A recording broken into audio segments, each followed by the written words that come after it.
Hello, and welcome back to Who Are You, a CSI podcast. I am Lauren, and I have seen CSI through and through around 3 to 4 times. And I'm Nick, and this is my first time experiencing all these episodes. And today we are reviewing Season 1, Episode 21, Justice is Served. Original air date is April 26, 2001.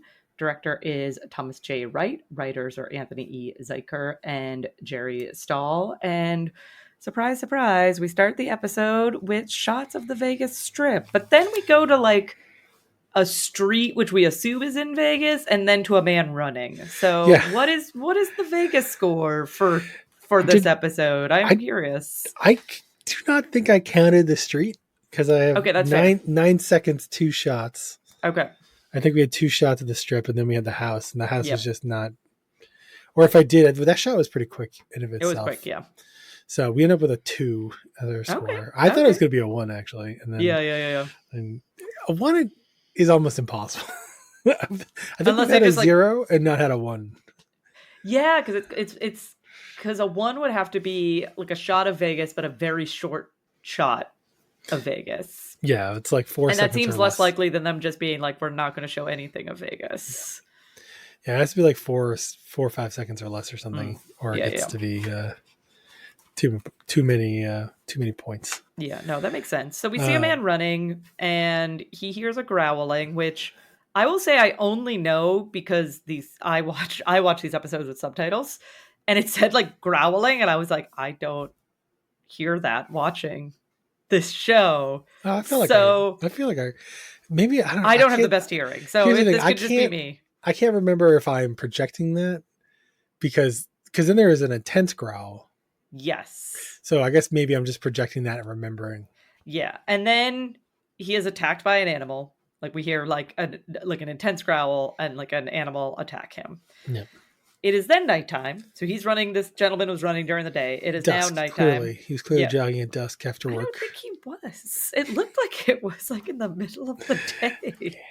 There's some weird lines that don't track in this episode. So one of those is that. So it is now nighttime. Cats are crepuscule or whatever they call it, where they hunted dawn and dusk. And it's just really well lit. Word, yeah, you might be right. I can't remember that's. I know there is a word like for that. It's called like crepuscule or something. I'm just getting the pronunciation wrong, but it's along those lines.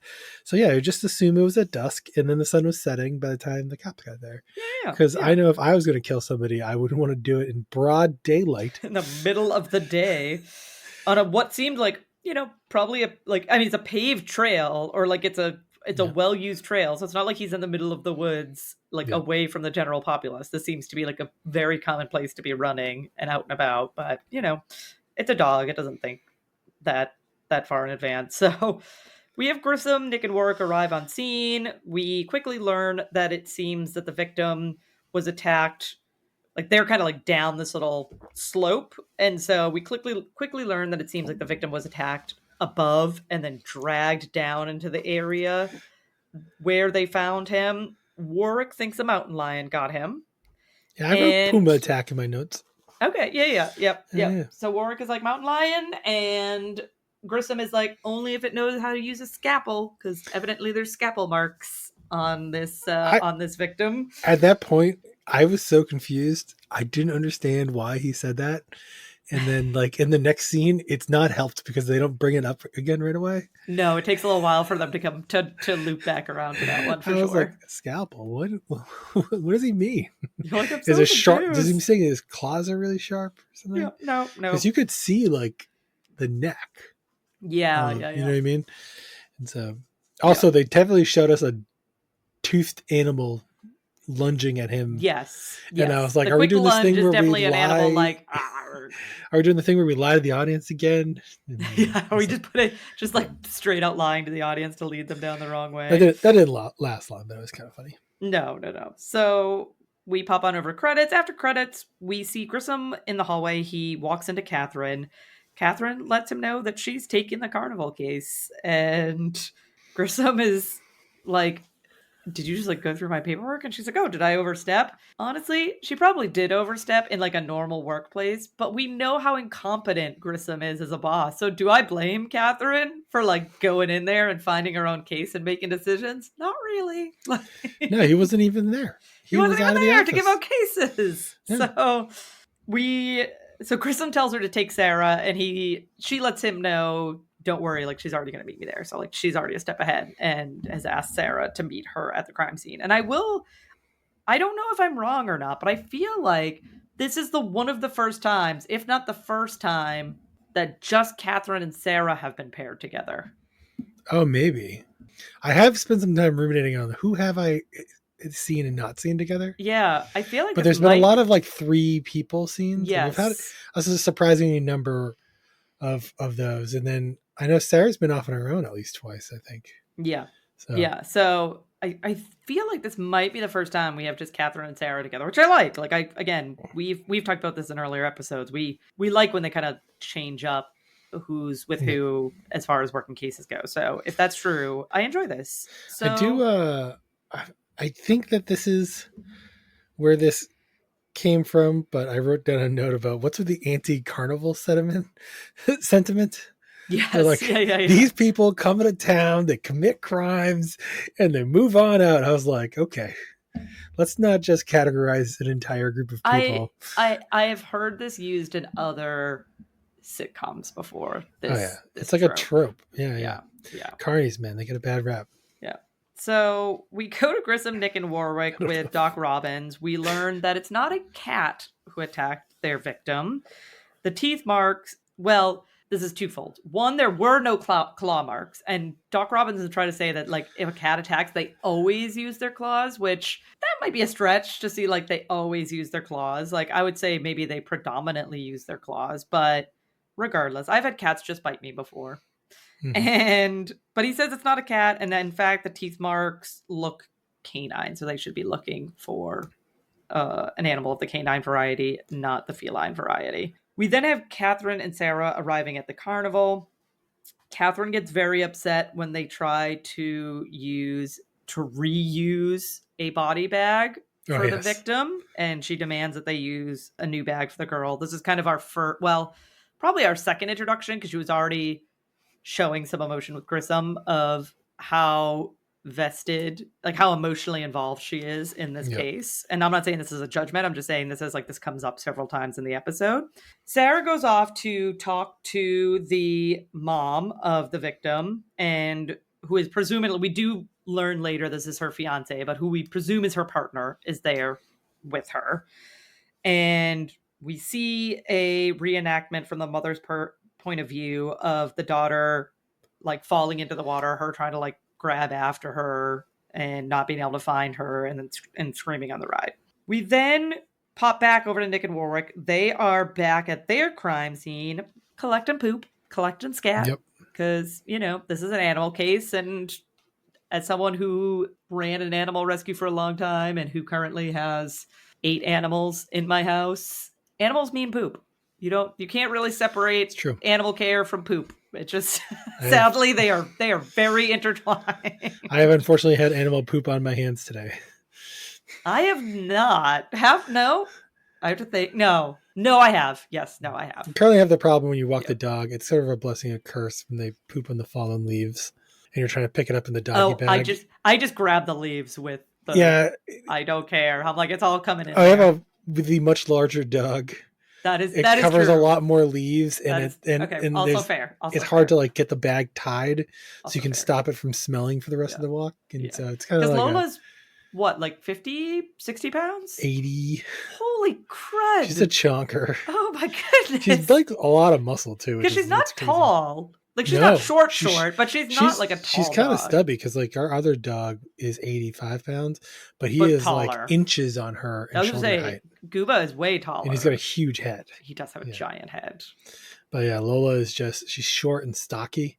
She's just really like wide bodied. Like her So as reference, like all of her clothes don't fit because shoulder to shoulder, it's too tight. Oh, I can't even imagine. I have to buy large for Xena, who's 17 pounds, for certain like sweaters. I have to buy them in size large, quote Might have a unquote, good. and she's 17 pounds. Maybe I'll send you home. We got in our bark box a sweater that has the Max from Grinch, the dog from Grinch horn on it. Oh yeah. It's like a hoodie yeah. thing for a dog. It is a large, but you can't even begin to get it around their shoulders. It might be Xena size. I'll take a look at it. It says 30 to 65 pounds, which should be too small. I was like, that might be too baggy for Xena, but maybe she can kind of fill it out and it won't be dragging on the floor and it'll look cute for a photo. Because otherwise we don't have a use for it. Yeah. I'll let you know. Yeah. So for reference, my biggest dog is Xena, who's 17 pounds, and then I have Scully, who's 10 pounds, and then I have Gabby, who's 7 pounds. So even all together, my dogs are less than Nick's dog. I think all your animals together. Probably all my animals together. That's right. My other animals are 3 cats and then 2 mice. The mice definitely don't contribute weight wise really to the. And actually, at the moment, you're averaging like 10 to 15 pounds an animal at most. Yeah, and at the moment, Annika is literally sitting on top of the mouse cage, staring down at them. Breakfast. She's way. I don't know. I mean, I would never let her see if she would attack them. I'm never gonna test this theory, but she seems just more interested in watching them. She doesn't try to bat at the cage or anything. She just watches them, and they seem not fazed by her, which is very strange. So, sorry guys, tangent. And so I have quite a bit to say. So we had the dog poop, and then yes, they're looking at the scat. Then Warwick finds something else. The dirty ice. The dirty ice, yeah. Quote unquote dirty ice. So I have a prediction here. Okay. And there's something else I have in my notes from earlier. So when they were with the morgue guy, why can't I remember his name? Coroner, right? Or who does Doc Robbins? autopsy? Yeah, Doc Robbins. Yeah. They also talked about the scalpel thing again, finally at the tail end of that scene. Yes, he mentions that there were scalpel marks as well. I think they show it or something. And so I wrote my notes dog/wolf attack, and then a human removed the organs after, obviously the dog still attacked them. And then when he found the dirty ice, I said, oh, there's going to be a leftover piece of ice for organs.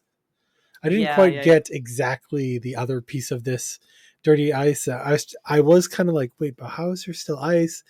But then I came back to that whole, we don't have any idea how long ago this guy was killed. No, Nick just assumes it's dusk, but... Yeah.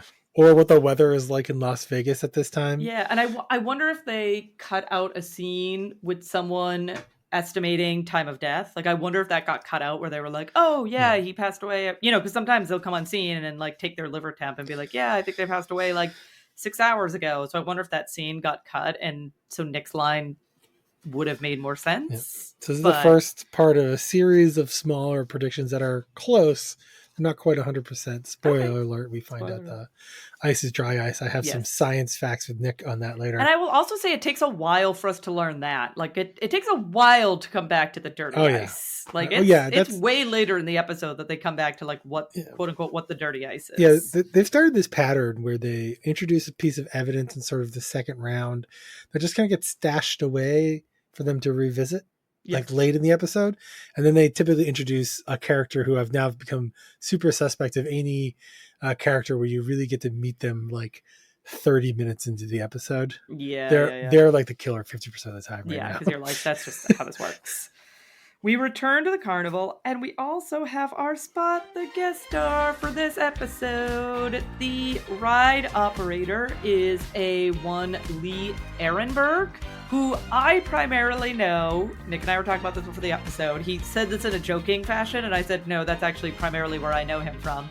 I primarily know him from Once Upon a Time. He was Grumpy. He was one of the 7 dwarves. He is also, I'd say, probably his most notable famous, broadly famous. More broadly famous roles would be as one of the pirates in the Pirates of the Caribbean franchise. Yeah, and if you're familiar with the Pirates of the Caribbean, there's sort of the R2-D2 C-3PO style comedy duo characters. He's one skinny guy with the missing eye, and the shorter bald guy, and he is the shorter bald guy. So this is Lee Ehrenberg. He is the ride operator for this ride. He's saying we don't have any issues with this ride. This ride runs fine. He's saying that he heard the mom scream. He immediately stopped the ride and went to go investigate. We learn that he does keep the seatbelts loose on purpose on the ride, though, because this is a ride that people like to, Lovers cuddle up. Temple, is that what it's called? I think, yeah. Lovers Tunnel, Lovers Tunnel, yeah. yeah, Lovers Tunnel, yeah. something like that. So I want to make one final comment on our spot the guest star. It's very anachronistic, but I love that the guy from the Pirates of the Caribbean movie, which is based off a water-based ride, is the ride amusement operator park ride is a water-based amusement park ride. So I just thought that was great. This is true. And I have to give credit because Lauren was like, I have a spot the guest star, and I had not spotted a guest star, but in the second walkthrough it just gave me that extra pause. I went, oh wait, no, that's the dude from Pirates of the Caribbean.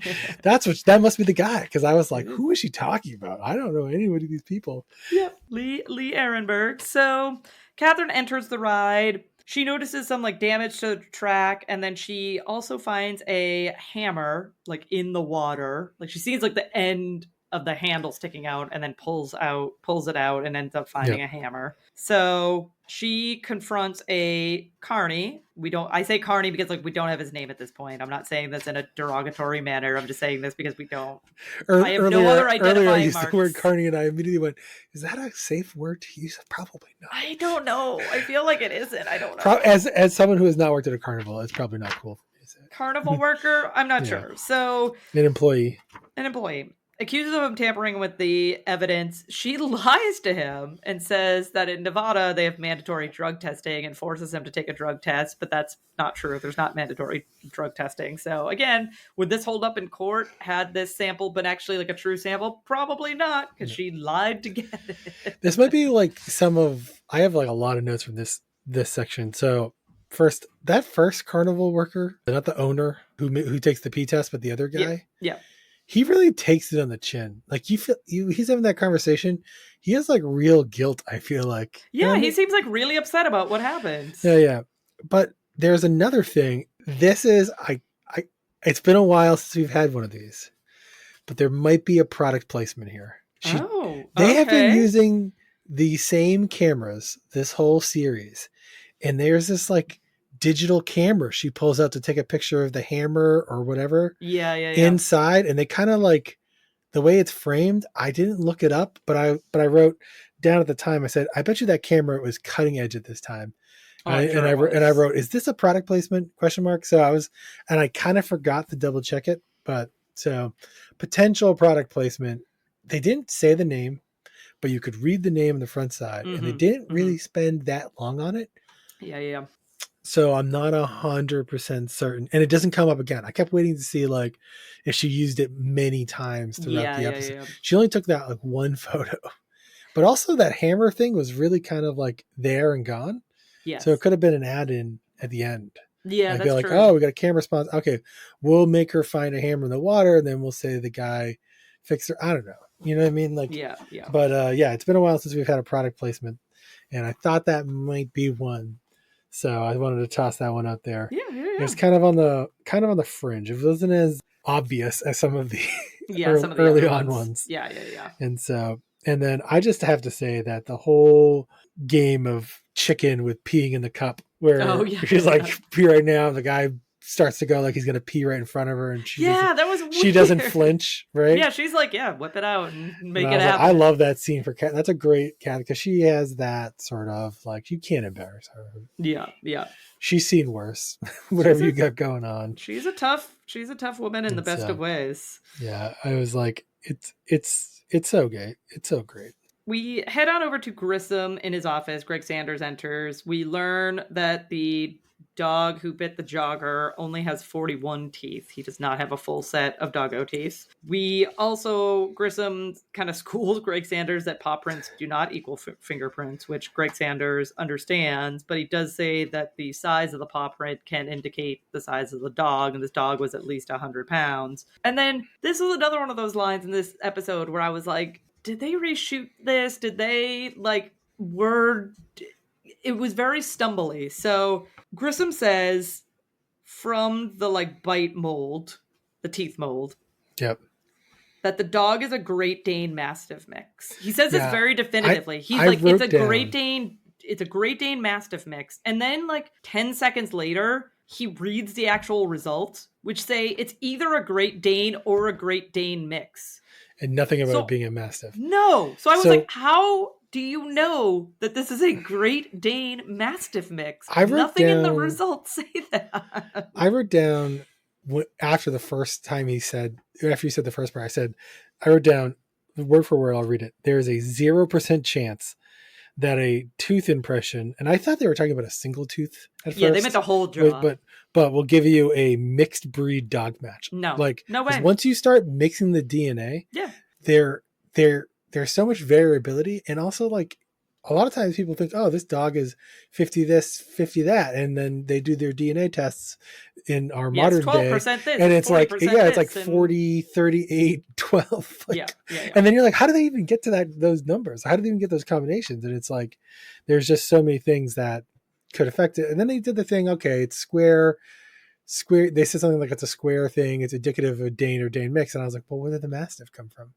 That's right. I had the exact same thought. I was like, how do you know that this is it? And then when they show you the dog, it's a Great Dane. But we'll get. Is that the only scene Sanders is in the whole episode?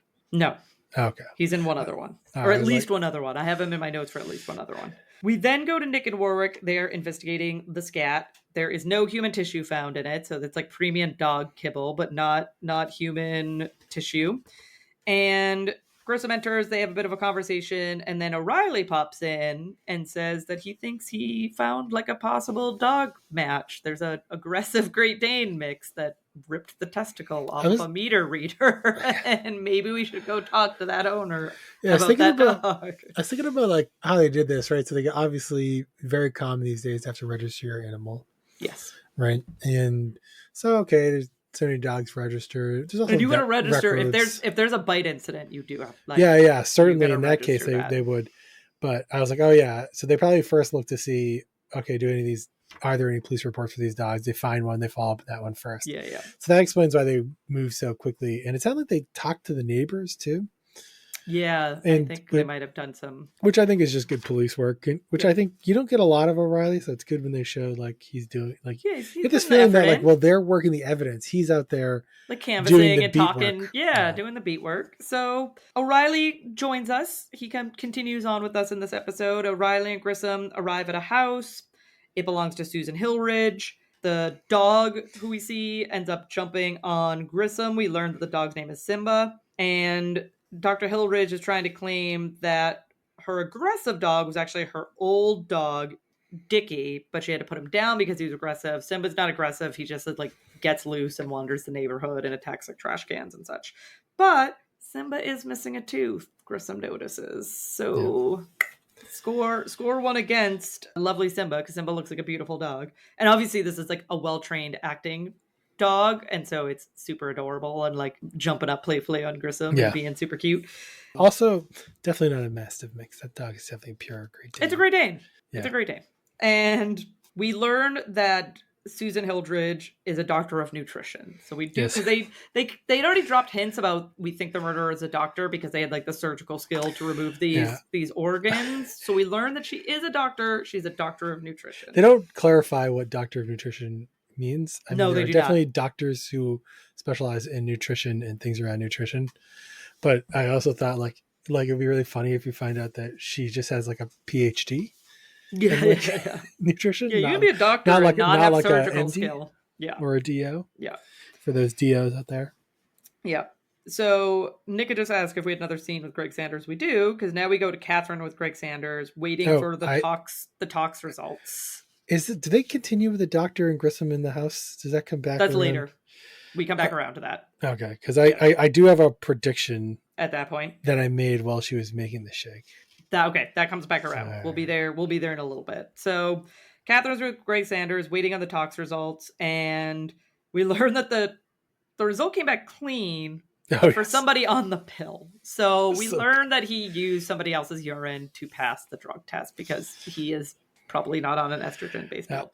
What I like about the scene is like it's like an escalation of the prior scene that I liked because she made it up. There's no penalty for him No. giving the wrong pee. No, because you got it under false pretenses, so there's nothing you can really do about it. Yeah, he did not have a court order to provide his own pee. He was under no legal reason to do that, so he just got hoodwinked. Yep. Sarah arrives. We learn that Pickens, this individual, is a registered sex offender. So that transitions us to Jim Brass, Catherine, and Sarah with Pickens in the interrogation room. And he has one of the grossest lines I think we have heard on CSI to date. And I will give the actor credit that he delivered this line very well for the character. But he did it so well that he made me feel icky. Like, I literally was like, it's like, this is so gross. So he's going on like, oh, she was 16 and a half, blah, blah, blah. And then we was like, well, from the neck down, she was all grown up. Ooh. And then he goes to Brass. He goes to Brass like, know what I mean? Or something. Yeah, and he's like, I have a teenage daughter. I have a teenage daughter. No, I don't know what you mean. But like, I also feel like Jim Brass. I've met that guy 100 times in my life. Yeah, the like, don't you agree with me? And like, I'm the Jim Brass guy. People are like, do you know what I mean? I was like, no, dude. No, like, what are you talking about? This is gross. This is disgusting. So good on you, Jim Brass. Good on men for calling out other men for their gross behavior. Pretty avant-garde for 2000, I think. Yeah, thank you, Jim Brass, for being like, no, that's disgusting. I have a teenage daughter, and I would never think that. So we see a reenactment from Pickens' point of view, where he's on the midway. He's like in between rides, because he's like, he manages the entire thing, and he hears a woman yelling from the, coming out of the ride. He goes to the ride, and they talk to him a little bit longer, and then afterwards, Catherine and Sarah have a walk and talk, and this is when Sarah brings up, is Catherine thinking the way she's currently thinking because she's a mother? Like, is that affecting how she is seeing this case and how she's like pursuing this Pickens person? And Catherine's trying to say no, but we are led to believe that, there's definitely part of this. This is leading her in a certain direction because she's a mother and she wants justice for the 6-year-old girl. I would have loved to have seen Sarah contribute more directly to like the evidence in terms of like an alternative this episode. Yes. Because she keeps bringing up like, could there be an alternative? But she's not, to your point, she's not bringing up evidence to point to another. Yeah. She's really there as like a supporting role to play off. Because it's really like Catherine's show. Yes. Like Sarah's very much a background actor in this episode. Like she's there as foil to Catherine. Catherine is really the main player here, 100%. We go to Grissom with Nick. We learn that Simba's mold is a match to the bite. So Simba is the one who bit the jogger. Warwick then meets them in the hallway. And this is where we learn that the dirty ice is dry ice, which leads Warwick to believe that possibly the organs were packed. Like the dry ice was used to pack the organs and then transport the organs. So I have a couple fun science facts here. I like that, but also if I was a consultant on the show, I would have suggested to do a couple things differently. Okay. So first, the first thing is nitpicky, and they kind of have to do it that way for the deception part of it, which is that I don't think if you were an intelligent doctor, you would just have like loose chunks of dry ice. They'd be wrapped, because to touch it with your hands is very dangerous. Yeah, it's very dangerous. And Warwick, I think, actually touches it when he puts it in the container. He like moves it around a little. I clocked that in the second walkthrough. Oh, okay. All right. Yeah, I didn't notice that. That is just like whatever. They used probably a piece of plastic. Yeah. To stand for the dry ice. Yeah. The science thing that actually matters is anyone out there. There's 3 phases of matter that we tend to deal with mostly on the planet Earth.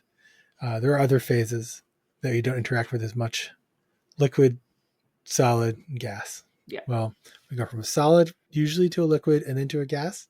Dry ice will go from a solid directly to a gas. And it does that because the pressure required is so low compared to the pressure required to make it. It's this thing called sublimating. But here's the thing. A piece of dry ice that big, I did the math.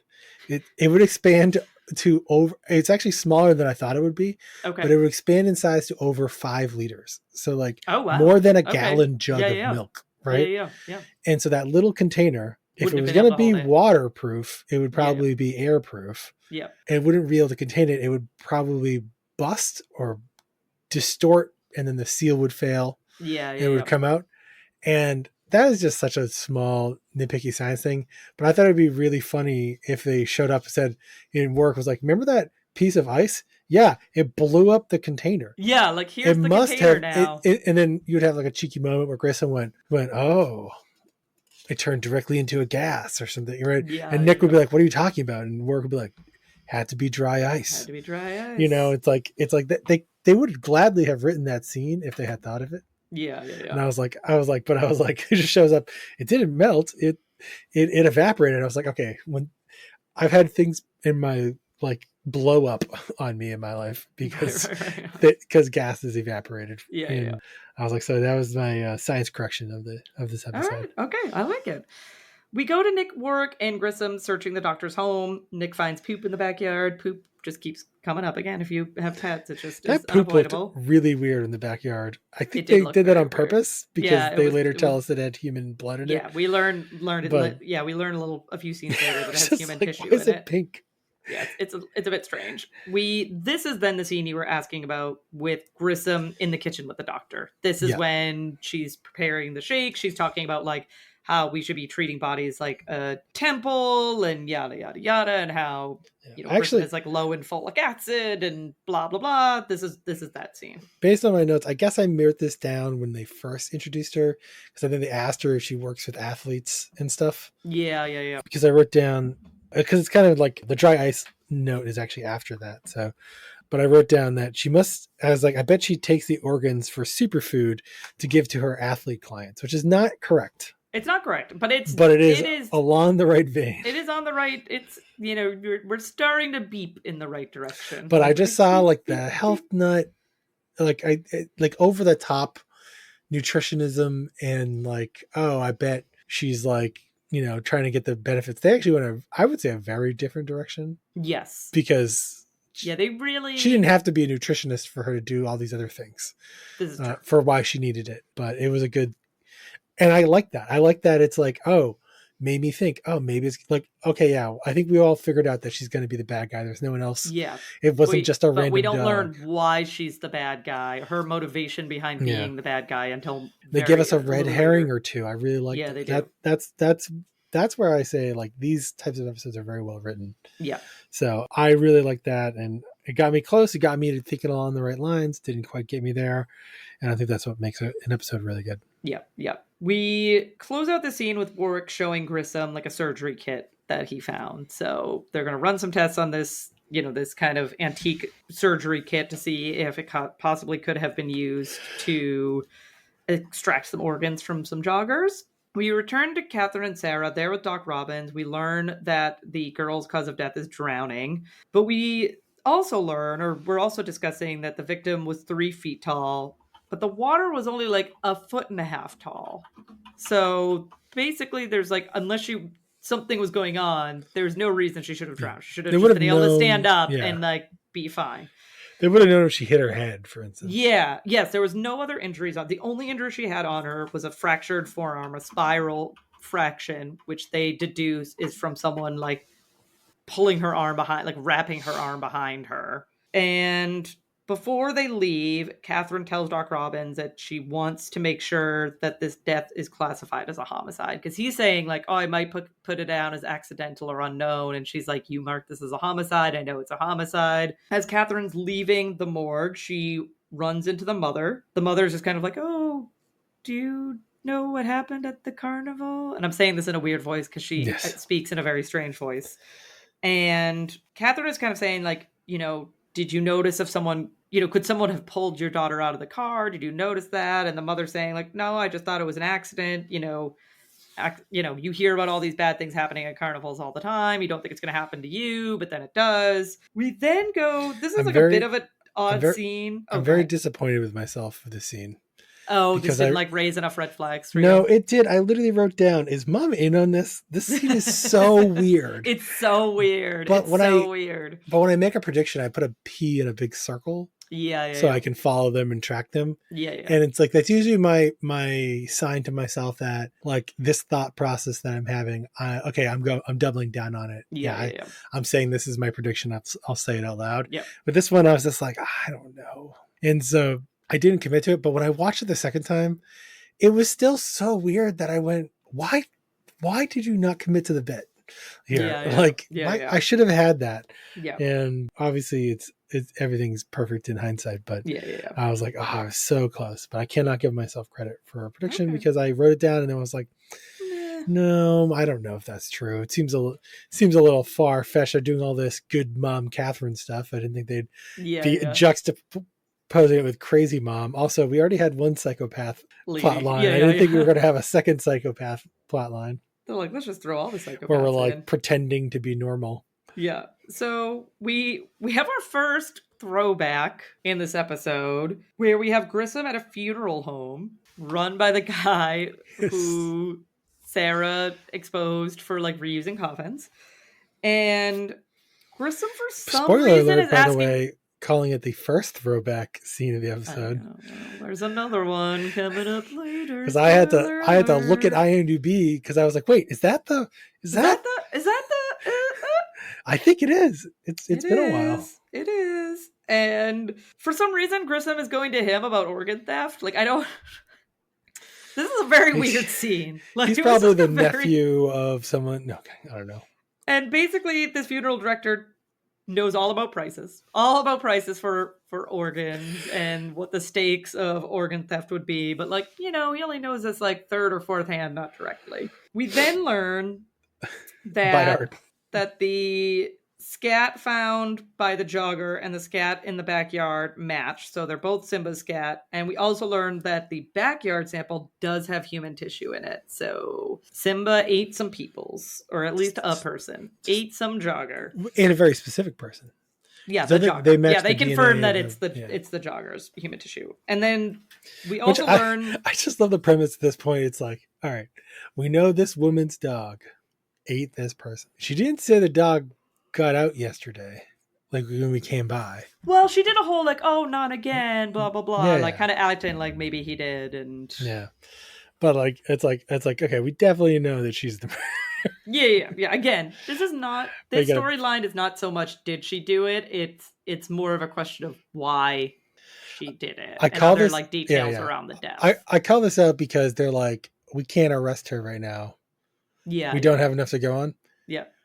I want to juxtaposition this with the final scene of the other storyline where I do not believe they had anything to hold psychopath number 2 on. Yeah. So they also test the surgical tools and they do find blood on them. Like it comes back like positive for blood, which comes back in a scene very soon. But before that, Catherine confronts Pickens at the carnival and is basically telling him he's not leaving, and he's kind of starting to threaten her. Jim Brass arrives and is saying, like, oh, you started the party without me. Like, maybe you should wait for police reinforcement. But we've learned our CSIs don't care, and they'll just put themselves in ways of bodily harm with, like, no concern for their own personal safety. Let's be honest. Our CSIs are 50% police officers. Yeah. And they treat themselves like that, including by basically making themselves in charge of every murder that ever happens, or not every murder, every death.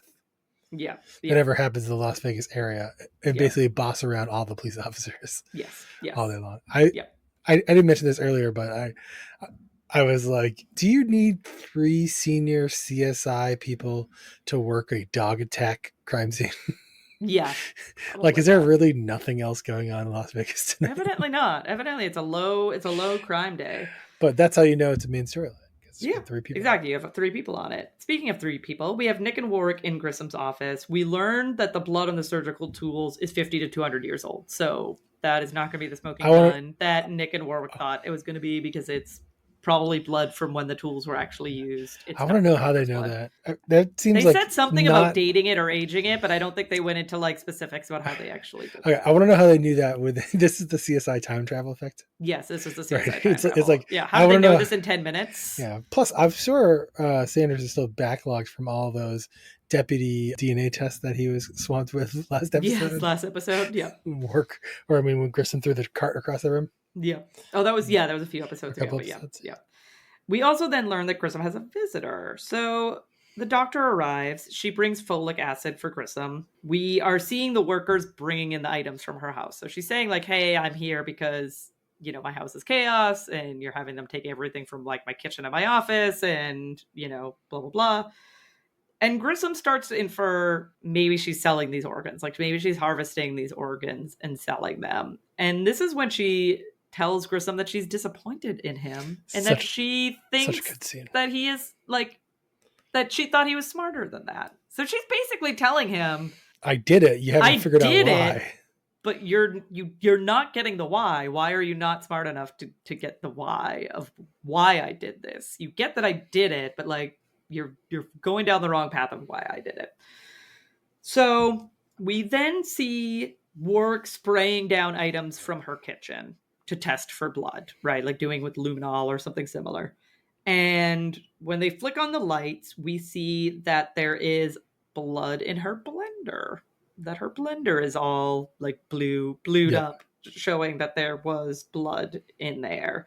And then I think they also show it in like a glass. So like the blender and then the glass that she's drinking from. So we veer away from this storyline for a bit. We go to go ahead. One thing I think is interesting that they insinuate that there are still boxes of more things that they have to test, but they do stop testing immediately. Yeah, we got it. Done. We got a blender and one cup. Case closed. Who knows if the knives are still going to be in there? Yeah, who cares? We Bowls, don't need it. Anything else? Tupperware. Yeah. We head on over to Catherine and Sarah back at the carnival, and they're running some tests to determine how the girl could have been pulled from the carriage. So Catherine gets in the ride. They strap in the dummy next to her. We see a few attempts of like people coming from different directions to pull the girl out. None of them are able to pull the dummy out. They realize that the belt, while it was loose, was not loose enough to be able to yank her out, which leads both Catherine and Sarah to immediately say, well, the only person who could have done this then is the mother.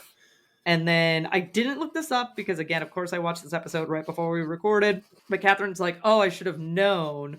Her eyes were pointing in the wrong direction when she was like recalling this story for me, which means that she was fabricating it, not recalling a memory. So I can make a comment on this. So the first thing, unrelated to that, though, I do want to say that I do believe that Catherine owes Grumpy an apology. Yeah, Grumpy was totally innocent. The seatbelts were not loose enough for a child to be stolen. To get pulled out. It was enough for people to like cuddle and maybe get some handsy feely time on the ride, but not enough for a kid to get yanked from it. So the eye thing I can attest to as being a real thing that they used to teach people, because my dad was in sales and he went to things and he would tell us like this is the kind of techniques they would teach you at sales conferences. When people look like up to the left that they're lying, when they look like in this direction that they're trying to like think of something, and so they use all these sort of body language techniques. Now I happen to know that a lot of that stuff is like pseudoscience. It doesn't always hold up very well. So I'm not sure how like admissible in court those things would be today, but I think at that time it was pretty widely believed to be like an indicator. Like it's not proof, but it's like it corroborates additional evidence. So yeah, I actually wrote down in my notes old sales technique, but I think this has been proven to not really be true. Yeah, that's what I also feel like this used to be like late 90s, early 2000s. This was very much just accepted to be true, but I think it has been shown to maybe not be quite as airtight as what we once believed it to be. And if you're in sales, like if it's right 35% of the time, it could be useful. Yeah, it could be useful. Yeah. You don't need it to be 100. You don't need it to be a foolproof. When you're putting people in jail, it's got to be a little bit more accurate for you to rest a case on. Yeah. But it's important because there's not a lot of evidence against Mom. No, there isn't. We'll get there pretty soon. Other than just being weird, like as much as I should have known that made her guilty. Yeah, you can't in a court of law that you can't arrest people for being weird. Yeah, that's just not how our society. Mom works. Could be on the spectrum. I don't know. Yeah, exactly. That's what I'm saying. Like, you can't arrest people for just being weird. There has to be more than just being weird as a basis. The other thing I like with that is I'm one of those people who often stare into space when I'm thinking, like randomly.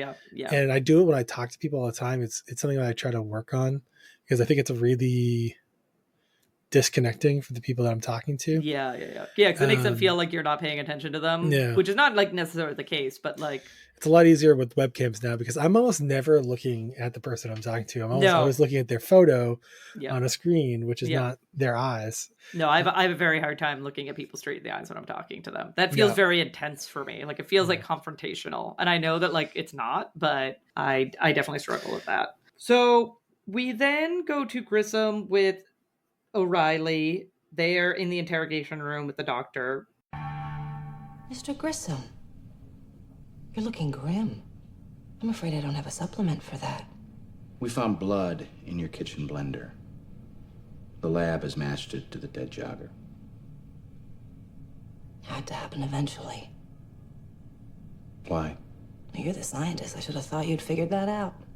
This is when we learn that she has porphyria, also known as the madness of King George or the origin of the vampire. So this is where some people theorize the like myth of vampires came about. And we get this like, and again, I try to remember this was aired in 2001. We get not the greatest CGI effect of what she would look like if she like did not like enjoy the organs of joggers and other well-fit people. It was okay. I don't know. I felt like it wasn't. I gotta tell you, I was kind of impressed for the time. Like putting in the that's time what I'm saying. list. I'm trying to remind myself for the time they did a very good job. I'm largely comparing it to Animorphs, by the way. So. Oh gosh, Animorphs! I was just listening to a podcast of this group of D&D people that I listen to that occasionally like will review like books and movies, and they had talked about Animorphs several times, so they reviewed the first Animorphs book, and it was hilarious. Like hearing back. I hope their podcast is called like Appendix N or something. It's called NADPod, not another D&D podcast. There's like I don't know if I get the letter right, but there's like a famous appendix in like D&D book, in one of the D&D books that was like, for like additional information, go read these other stories, and it has like Lord of the Rings in it. And things like that. Yeah. And so sometimes people refer to the things that inspire them outside of gaming, like inspire their gaming as like their appendix N. Yeah. So she's being let out, basically, like, you know, again, we already like knew she was the killer. It was the why that we didn't know, and now we know the why. And then, but before she's let out, she's like, she says to Grissom without prompting, there's something else you want to know as well. Like, how did I consume these organs? Not like morally, but aesthetically. Like, how did I aesthetically... Great way to phase it. It was a very great way. And she leans in and is like, I dried them and turned them into powder. And so that's when Grissom realizes that like she drank them in her protein shakes, right? She used them to make protein powder, and then that was the protein powder. I mean, we should have already known with the blender that's what was up. Yeah. Although protein powder shakes, that's so much more common today than 20 it probably years ago. Yeah, it's probably a lot more common maybe today it's easier for us to make that jump, but because you could also imagine like a smoothie and having like liquid blood in it. It would be very different. Yes. Oh yeah, right? Yeah. I mean, there'd still be like irony taste to it that you wouldn't get with most protein powder. But she also has like a single tear. Yes, one single tear. And I think like she's like living in the moment right now. Like she enjoyed the cat and mouse game. Yes. Oh, immensely. This, even though she knew she knew. I think she kind of knew she was caught. I think as soon as they showed up to her house, she knew to some degree. Yeah, when they took her dog. Well, I think she maybe thought she was going to get away with it.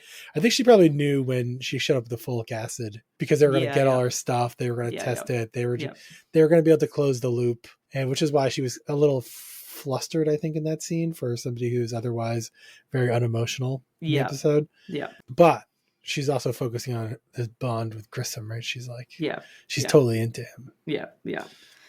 We then go back to our other storyline. Jim Brass, Catherine, and Sarah arrive at a house. We learn that they have a warrant for the mother's clothes the night of the daughter's death. This is when they go into her bedroom. They realize that the watch is waterlogged. So she tries to say, well, yeah, like I went in after my daughter. So that's like how I got waterlogged, is because I went in after her. But they're saying, okay, but if you in fact went in after your daughter, how is it that your shoes are dry? And she's trying to say like, oh, it's been like 2 days or something. And then next day. They they dried out in that time.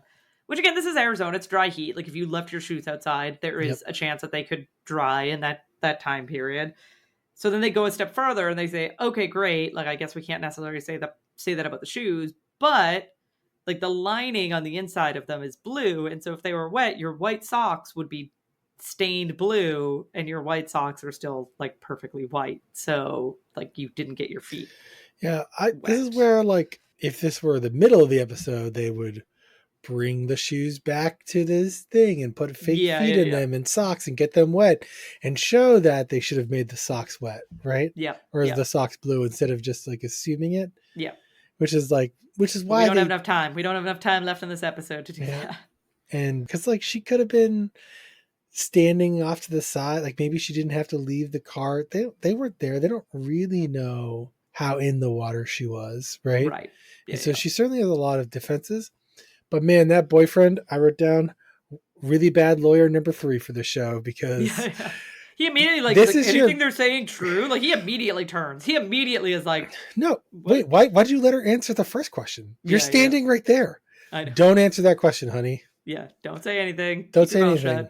They have a warrant. Let them, like you didn't want them to be there earlier. Just take the clothes. Please leave. Right. Yeah. Get out of our house. Yeah. We don't want you here. Yeah. Yeah. I'm a lawyer. We're not talking to you. If you're searching for evidence in our house and accusing us, don't talk to the police. Yeah. You know. Yeah. So he's really bad lawyer, but maybe he'll learn from this and better represent his future clients. This is true. Who might actually be innocent. Yeah, but we see the true. This is now when we get the true reenactment in which she drowns her daughter. So they're going in the ride. She shoves her head underneath the water, holds her underneath the water, and then lets her slip away. Breaks her arm somehow. I think it's like holding her down. Yeah. She breaks her arm. Yeah. They don't really show that part. They don't really show because they're not going to want to show that on TV, especially early 2000s. It's already surprised. I'm already kind of surprised at what they showed. Yeah, they showed it was pretty intense as it was. So, and we basically learned that it's because the mother wanted to start anew with her fiance and have no responsibility. Allegedly, it's not confirmed, but that's what we're led to believe. That's what Catherine believes. And Sarah is trying to be like, hey, I know this case has been rough on you and we weren't able to go get lunch. So do you want to go get dinner? And Sarah being a really good friend and coworker here, trying to hey, maybe you need to decompress after this one. Because she was a tough one for you. Let's. Yeah, she was very vividly upset. Right. And Catherine's like, no, I need to go home. And so we see Catherine walking up to a house, which I think we're supposed to believe is her own house, right? She must be going home to her daughter. I was trying to remember she had this really difficult case, and she's home to her daughter. Had we seen this house in that episode? We saw her house, and I don't think it is this house, but it's also the last time we saw her house was the second or third episode. I was trying to remember if we saw and we're now at episode 21, so I feel we did not see his house. Okay, I felt like maybe she showed up at his door at one point. Maybe she did. You could be right. Go back and check. But someone... So here's our second throwback of the episode. Real estate... No, engineer. Yes, I was going to say real estate investigator, which is not the right term. City engineer. City engineer, jerk extraordinaire, answers the door in this gross robe, hairy chest on display, oh, you got my call. And I was like, oh gosh, even if I initially was yeah, I'm going to make this happen. If that's what you're the City vibes, and maybe, I think it's around the same time. Maybe it is. And I was like, are they trying to pull from that? I'm just saying, if some guy called me for a booty call, and we are to assume that this is the first booty call. This is not a well-established. I think let's be fair. I think this is a reverse booty call. I don't think he called her. No, he did. Because she said, your call came just when I needed it. He called her, and then she answered it. So he booty called her. I missed that part. Yeah. Because she showed up at his house. Okay. Yeah. But he called her. Okay. And Fair. I'm just saying, if I show up at your house the first time and you answer your door in like a weird robe, like exposing your chest, I'd be like, you know what? Never mind. I'm not really in the mood anymore. Bye-bye. Yeah, have a good night. I'm all set. Like, what are you doing? That's true. That's probably half the reason why I thought it was the other way around. It seemed like she woke him up, or he was just getting up in the morning because I don't know. End of her shift. This is another weird scene in this episode, but I do have a one more comment. From a little bit earlier. Yeah. When the mom eventually goes that she's going to need a new lawyer. Yes. And I really wanted the guy to go, yeah, you are. You murdered your daughter so we could run away and be married. Yeah, I don't like, want to be with you. You're gonna make me look like a monster. Like I never said anything to you about like I'm not representing you anymore. Get out of here. Go talk to the police as much as you want. It's a good idea. Good idea. Yeah. I encourage this, not as your lawyer, but just as somebody who's no longer associated with you. Yeah, no, that was like, man, that would have been so funny. I don't know if the show is written for comedy, but I would have died laughing. All right, so we've discussed it a little bit, but overall, Nick, what are your thoughts on this episode? I love this episode. Maybe it's getting a little bit of a bump because we've been in kind of a rut. I feel like we have been in a bit of a rut. That is true. This could be in the top 3 even for episodes. Yeah, there's just a lot I liked about this episode. So if it's not in the top 3, it's definitely in the top 5. So we're 21. This is episode 21. So we're 21 episodes in. So top 5 is only the top quarter of episodes. So it's a pretty broad category. So yeah, I mean, even top 3 is not even the top 10%. Yeah. Top 3 is top 15% right now. So it's possible. Without having had ranked them, I maybe I need to start putting like a point value instead of a Vegas score. Yeah. Or in addition to a Vegas score, do give them like 1 to 5 star review. Yeah. Well, we can also consider this is something we can pose on social media as well if we want to. But maybe at the end of season 1 we can do like a special episode of like going back and kind of rating. Oh yeah, like a recap season. Yeah, like a recap and like kind of rating all the episodes. Because I still have my notes and stuff. It'll be pretty easy to remember whether I liked an episode. I think we have to rank them on a 1 to 5 magnifying glasses. Oh, okay. Right? Okay. Because you always have to come up with like a fake star system. Yeah, I like it. But yeah, this is probably I'm glad. So the episode before this one I told Nick was a really good episode. And then as I was watching it, I was like, I don't like this episode as much as I thought I remembered liking this episode. And then before this episode, I was like, no, I promise you the next episode is like actually like a really good episode. And so I'm very excited to say that this episode held up. And it's a really good episode. And I like the Sarah and Catherine pairing. I like the cat and mouse between the Doctor and Grissom. I thought that was a really interesting dynamic that we haven't really seen before. Also... I like the kind of new take on the investigation wherein we almost always knew who did it. We were more so trying to figure out why. Like the why of why they did it. Or like the specifics too, right? Like the specifics of it. It's like even if you know who the murderer is, how do you get to the point where you can prove your case? Yeah. Right. How do you get to the point where you like line up all of the evidence? Yeah. To retell the story. Yeah. Yeah. And I feel like both storylines were strong, right? Like it wasn't one where like, oh man, this one storyline was great and the other one was like, ugh. Like I feel like these were both like had their merit, and I feel like both of these could have been A storylines if they were like paired with a different storyline in a different episode.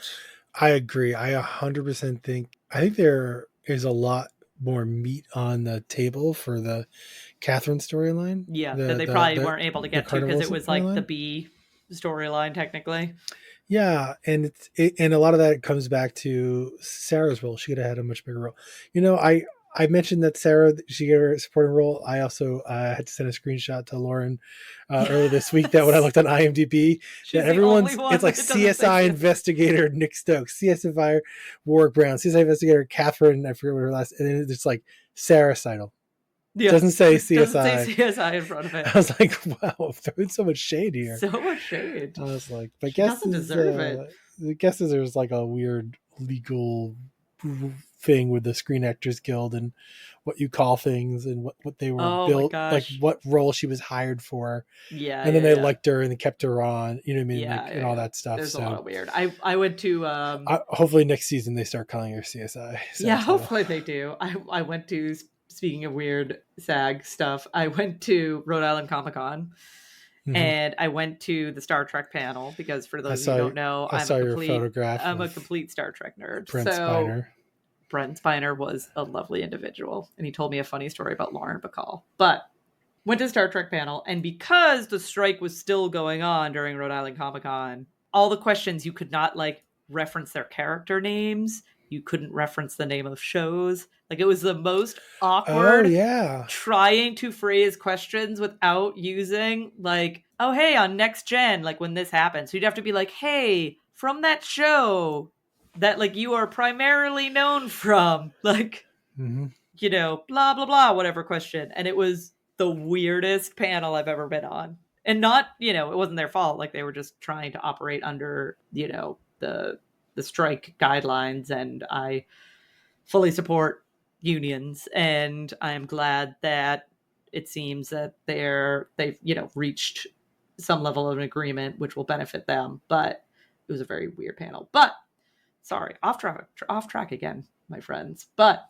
in the meantime, next week we will be back with season 1, episode 22, Evaluation Day. In the meantime, you can find us on Facebook at WhoAreYou: a CSI podcast. You can also find us on Twitter/X, Threads, and Instagram at WhoAreYou CSI Pod. You can also email us at WhoAreYouCSIPod@gmail.com. And if you know somebody who enjoys CSI, maybe feel free to tell them about our podcast. Word of mouth is really the best way for us to grow our audience. So if you know someone who might enjoy it, you know, feel free to let them know.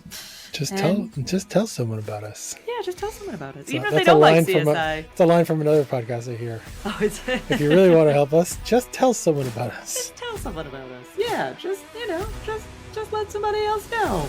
And otherwise, we will see you next week. No spoilers.